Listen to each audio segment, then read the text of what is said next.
Hello दोस्तों, आपको अपना यूट्यूब चैनल में स्वागत है। मैं आज आप लोगों के लिए क्लास 10th का केमिस्ट्री का ऑब्जेक्टिव क्वेश्चन लेकर आया हूँ। फर्स्ट चैप्टर का आज ऑब्जेक्टिव करवा रहे हैं। एक चैप्टर में कम से कम 150 क्वेश्चन लगभग करवाएंगे। तो पहला क्वेश्चन है, देखिए, कहता है निम्न अभिक्रिया के संबंध में कौन सा कथन सही नहीं है। तो क्वेश्चन थोड़ा सा मिस्टेक है, नहीं होगा, इसको काट देना है, सही है। तो इसका आंसर आपको बी हो जाएगा। लेड ऑक्साइड अभिक्रित हो रहा है, कार्बन ऑक्सीकृत हो रहा है। देखिए यहाँ पर समीकरण दिया हुआ है PbO, इसको लेड ऑक्साइड कहते हैं। PbO को, ये कार्बन है, कार्बन से अभिक्रिया किया तो बनाया क्या, लेड, और कार्बन डाइऑक्साइड को, गैस को मुक्त किया। तो इसमें इसका ये लेड ऑक्साइड अभिक्रित हो रहा है क्योंकि यहाँ से ऑक्सीजन का क्या हो रहा है, ह्रास हो रहा है। तो ऑक्सीजन का ह्रास होना ऑक्सीकृत होगा, और कार्बन में ऑक्सीजन जुट रहा है तो यह आपको ये अभिक्रित होगा, ये ऑक्सीकृत होगा। लेड ऑक्साइड अभिक्रित हो रहा है और कार्बन ऑक्सीकृत हो रहा है। दूसरा क्वेश्चन देखिए, दूसरा क्वेश्चन है CaCO3 को जब ये अपघटित होता है तो ये बनाता है CaO और CO2, यानी इसको हम लोग कहते हैं CaCO3 को कैल्शियम कार्बोनेट। ये संगमरमर का भी रासायनिक सूत्र है, चूना पत्थर भी इसको कहा जाता है। और ये जब विघटित होता है, टूटता है, तो ये बनाता है CaO। इस CaO को कली चूना भी कहा जाता है, याद रखिएगा, CaO कली चूना को कहा जाता है। ये कार्बन डाइऑक्साइड गैस है। किस प्रकार की अभिक्रिया है, तो ये जो आपको अभिक्रिया है ये आपको अपघटन अभिक्रिया है। अपघटन अभिक्रिया को हम लोग वियोजन अभिक्रिया भी कहते हैं। तो ये होता क्या है, जब एक अभिकारक जो होता है विघटित होकर दो या दो से अधिक यौगिक बनाता है, वहीं आपको वियोजन या अपघटन अभिक्रिया कहलाता है। ऐसे ऑब्जेक्टिव बनाने के लिए इसको क्या करना है, तो तीर के निशान के पहले जो पदार्थ रहेगा उसको अभिकारक कहते हैं, बाद वाला को प्रतिफल। तो अभिकारक में जब एक पदार्थ रहेगा तो वह हमेशा आपको अपघटन अभिक्रिया होगा। तीसरा क्वेश्चन देखिए, तीसरा क्वेश्चन क्या है, तो तीसरा क्वेश्चन है निम्न में कौन रेडॉक्स अभिक्रिया है। रेडॉक्स का मतलब क्या होता है, रेडॉक्स अभिक्रिया क्या है, तो ये जो होता है इसको कहा वैसी रासायनिक अभिक्रिया जिसमें ऑक्सीकरण और अवकरण दोनों क्रिया साथ साथ होती है। तो ये पहला ऑप्शन है जिसमें ऑक्सीकरण और अवकरण दोनों क्रियाएं साथ साथ हो रही है। अगला क्वेश्चन है, सोडियम हाइड्रोक्साइड और हाइड्रोक्लोरिक अम्ल की अभिक्रिया से सोडियम क्लोराइड और जल बनता है। ये सोडियम हाइड्रोक्साइड जिसका सूत्र होता है NaOH होता है, और ये आपको NaOH है, ये आपको क्या है, इसको हम लोग भस्म भी कहते हैं, ये भस्म है। देखिए आगे, हाइड्रोक्लोरिक अम्ल HCl को हाइड्रोक्लोरिक अम्ल कहा जाता है, ये आपको अम्ल है।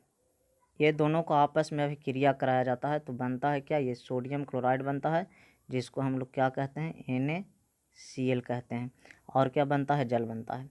तो यह किस प्रकार की अभिक्रिया है, तो अम्ल भस्म से अभिक्रिया करके लवण और जल बनाता है। यानी अम्ल जो है भस्म से अभिक्रिया करता है तो लवण और जल बनता है। तो ये लवण और जल, इसको हम लोग उदासीनीकरण अभिक्रिया कहते हैं। अगला क्वेश्चन है, निम्न अभिक्रिया किस प्रकार की है, यानी अभिक्रिया के प्रकार पूछ रहा है। तो देखिए यहाँ पर आपको Fe2O3 फेरस ऑक्साइड है, ये एल्युमिनियम के साथ अभिक्रिया करता है तो एल्युमिनियम ऑक्साइड, और ये आपको लोहा अलग होता है। तो इस प्रकार की अभिक्रिया को हम लोग कहते हैं विस्थापन अभिक्रिया या एकल विस्थापन अभिक्रिया। यानी कम क्रियाशील जो धातु तत्व अधिक क्रियाशील धातु तत्व से अभिक्रिया करके उसकी यौगिक से अभिक्रिया करके बनाता है। या आप याद इसको रखिएगा कि अभिकारक जो है तीर के निशान के पहले है और प्रतिफल बाद में है। तो अभिकारक में एक तत्व और एक यौगिक और एक तत्व, और प्रतिफल में भी एक तत्व और एक यौगिक रहेगा, तो वो हमेशा आपको विस्थापन अभिक्रिया होगा। अगला है, किसी अभिक्रिया में भाग लेने वाले पदार्थ को क्या क्या कहलाता है। तो अभिक्रिया में भाग लेने वाला, अभिक्रिया के मतलब अभिकारक हो गया। तो किसी भी अभिक्रिया में भाग लेने वाला पदार्थ अभिकारक कहेगा, और अभिक्रिया के फलस्वरूप बना हुआ पदार्थ है जो प्रतिफल कहलाएगा। अगला क्वेश्चन है, रासायनिक समीकरण अभिक्रिया का, यानी जो रासायनिक समीकरण हम लोग लिखते हैं, जैसे मान लिया जाए कि आप H2 + O2 लिखते हैं, इससे बनता है क्या, तो इससे आपको जल बनता है। तो ये जो रासायनिक अभिक्रिया है, ये रासायनिक समीकरण है, तो इसको क्या है, रासायनिक समीकरण अभिक्रिया का संक्षिप्त रूप होता है। ऐसा समीकरण जिसमें तीर के दोनों और तत्वों के परमाणुओं की संख्या समान नहीं हो, नहीं कह रहा है, समान नहीं के मतलब असंतुलित रासायनिक समीकरण, समान रहेगा तो संतुलित होगा। अगला क्वेश्चन है, निम्न में से कौन ऑक्सीकारक नहीं हो सकता है। तो देखिए आपको ऑक्सीकारक कौन नहीं हो सकता है, तो हम लोगों को पता है कि ऑक्सीजन ऑक्सीकारक होता है, क्लोरीन भी ऑक्सीकारक है, सल्फर डाइऑक्साइड भी ऑक्सीकारक, यानी आपको अधातु ऑक्सीकारक होते हैं, लेकिन सिर्फ हाइड्रोजन एक अपवाद में है जो ऑक्सीकारक नहीं होता है। अगला क्वेश्चन है, निम्न में से कौन सूर्य के प्रकाश में अपघटित हो जाता है। तो आपको सिल्वर ब्रोमाइड हो जाएगा, सिल्वर क्लोराइड भी रहेगा, वह भी आपको सूर्य के प्रकाश में अपघटित होता है। निम्न में कौन सी अभिक्रियाओं के युग्म हमेशा साथ साथ होते हैं। तो ऑक्सीकरण और अपकरण अभिक्रिया हमेशा साथ साथ होता है। श्वसन कौन सी अभिक्रिया है। तो श्वसन आपको ऑक्सीकरण अभिक्रिया होता है। विकृत गंधिता के लिए उत्तरदायी अभिक्रिया कौन है। तो विकृत गंधता के लिए उत्तरदायी अभिक्रिया ऑक्सीकरण होता है, तेल और वसा का ऑक्सीकरण होता है।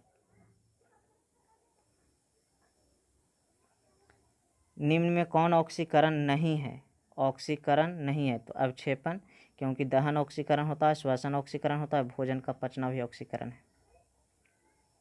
निम्न में कौन सा समीकरण संतुलित है। तो संतुलित के लिए क्या होता है, संतुलित के लिए होता है अभिकारक और प्रतिफल दोनों और प्रत्येक तत्व के परमाणुओं की संख्या समान। तो पहला में देखिए यहाँ पर H 2 है, यहाँ पर H 1 है, यहाँ पर Cl 2 है, यहाँ Cl 1 है, तो ये आंसर नहीं होगा, संतुलित पूछ रहा है। दूसरा देखिए H2 + Cl 2 है, तो यहाँ पर 2 हाइड्रोजन, तो यहाँ भी 2 है HCl, तो ये समीकरण आपको संतुलित रासायनिक समीकरण होगा।